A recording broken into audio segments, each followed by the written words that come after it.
નમસ્કાર મિત્રો, પેરના ન્યૂઝમાં આપનું સ્વાગત છે। આજ રોજ જૂનાગઢ જિલ્લાનું માગરોળ ગત રાત્રિના અચાનક ફાયરના ડેલામાં આગ લાગતા ફાયર ફાઇટર્સ દ્વારા આગ કાબૂમાં લેવાઈ।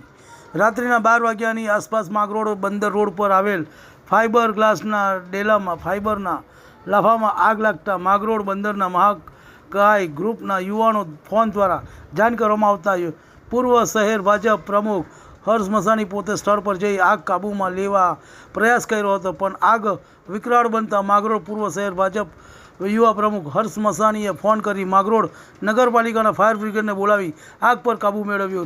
રિપોર્ટ જીતુ પરમાર, માગરોળ। તમને અમારા સમાચાર પસંદ આવ્યા હોય તો like, share, bell icon, comment અને સબસ્ક્રાઈબ કરો।